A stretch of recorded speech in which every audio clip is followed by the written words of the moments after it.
képp koo xam ne dangaa bëgg nga dund te doo aju ci kenn du la yërëm bëñ bu lay ree du sax ci gémmiñ na nga ko di def. da nga am nit ñi da nga am alal. am na ko toog na ne xanaa sëñ bi moom la def tey déedéet. Saint-Valentin saint mooy ku sell bu dee góor da nga ne saint, bu dee jigéen la sainte Vierge Marie, bu dee góor la nga ne Saint Jean. mu ne moom dafa doon dem ci église bi di def ay seen diina bi bu ñu wàccee rek mu yéeg ci kaw miir bi dem di mbaraan benn xale bu jigéen. comme mënta dugg ay fleur lay wax ak kooku yenn temps muy sànni ko fleur bu ñu tuddee belle du jour, yenn temps fleur bu ñu tuddee arécoria, yenn temps mu sànni ko fleur bu ñu tuddee flamboyant. fleur dafay wax xale bu jigéen bi fekk ba mu ëmbal ko mu bañ ëmb bi feeñ dafay gàccew.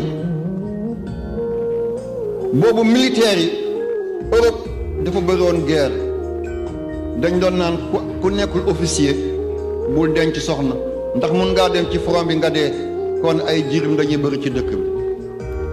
moom nag ba mu jullee ci église ba pare mu ne tey militaire yi may naa leen yéen ñëpp wàcc leen ci dëkk bi bu benn xale bu jigéen tere boppam. keroog ku nekkoon jànq nekk na jeeg, ku nekkoon jeeg ëmbal nañ ko keroog pour mu daal di masquer mbonam ba. waa lii julli dana war a feetu lii mooy Saint-Valentin kat képp ku ci dem yaa ngi dox ci safara. am na ñu ci am intérêt di def ay concert, ñi ciy def di jënd ay fleur, di jënd ay chocolat, ay carte postale, ay robe, milliards yooyu yëpp ñu yóbbaat ko Europe. lii ba ma ko waxee borom daa di coow ci rajo bi, xas ma, saaga ma, waaye jéggal naa ko waaye man li ma bëgg mooy yéen ngeen mucc, ngeen bañ a dem ci jotaay yooyu. kay fecc di def concert moo tëdd na la ci buntu jàkka ñu koy jullee, ka doon tëgg moo nekk na la tëdd ci buntu jàkka yi ñu koy jullee, nar ko yóbbu dëkk sàngam suuli ko foofal. ñu ngi koy yóbbu Touba, ñu ngi koy yóbbu Tiwaan, ñu ngi koy yóbbu Saañ, ñu ngi koy yóbbu Medina Baay. nitu yàlla yépp dañoo yore lonk ak roq. lonk mooy xëcc, roq dafa lay jëñax.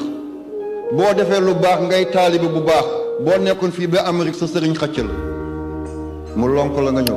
waaye bu ñu la suuloon sa weti bàmmeelu sëriñ te ngay ko bon dana la puus ak roq ba nga daanu fi àddina jeexe. kon bu leen dara jaral luy yàq seen diina, dem di jënd ay carte, dem di dugg nangam. Saint-Valentin dawuloon ku jubadi la woon. colonisation moo ñu andi lii bugg a yàq suñu diina. te Seydina Muhammad sallallahu alayhi wa sallam nee na bépp feet bu dul feetu lislaam du feetu jamono, ba feetu beneen diina la. boo ko feetoo kero ba nga juddoo ba kero loo jaamu yàlla saay na. est-ce que bu ngeen loolu? walañ ci yàlla musal, yàlla sàmm leen, yàlla aar leen, yàlla bu yàlla tas yaakaar. doon njëriñ dama leen koy jox, mën nu yonte sama mbokk yi ci làkk. incha allah taala ñu soog a tàmbale gàmmu gi. tey ñun ñëpp ñu ngi ni kenn bëggul dépendre ci keneen. ñu ngi naan na poos yi fees, poos yi dina fees. ñu ngi naan na ñu am ba duñu aju ci kenn.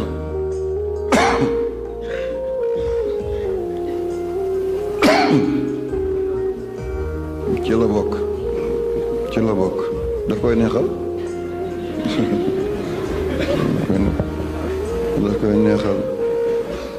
bés a ngi dikk ci kanam, da ngeen déglu kaset bi, bu ngeen ñëwee ba yegg si ngeen dégg saqat bi, boo borom mi ngi barzax. yeneen ndeysaan góor gi ba mu yegsee fii saqatoon na.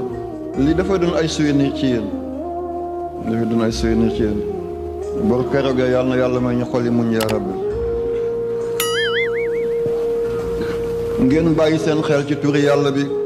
képp koo xam ne dangaa bëgg nga dund te doo aju ci kenn du la yërëm bëñ bu lay ree du sax ci gémmiñ na nga ko di def. mooy alif lam mim allahu la ilaha illa huwa alhayyul qayyum. ñeenti téeméer la ak juróom-ñett fukk ak ñeent, 484 la. mooy tolloog almaalu annaasu. da nga am nit ñi, da nga am alal.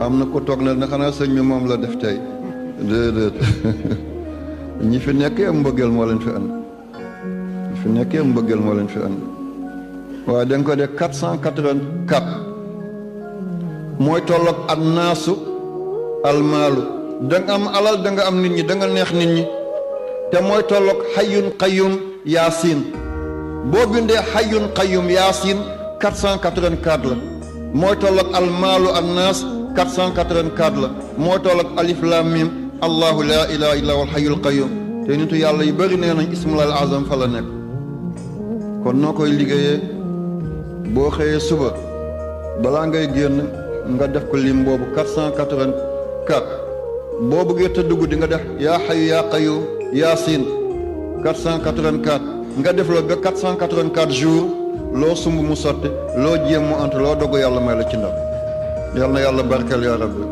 yal na yàlla barkeel yaa rabbi yàlla bu yàlla tas yaakaar yi bi xormat Seydina Muhammad sallallahu alayhi wa sallam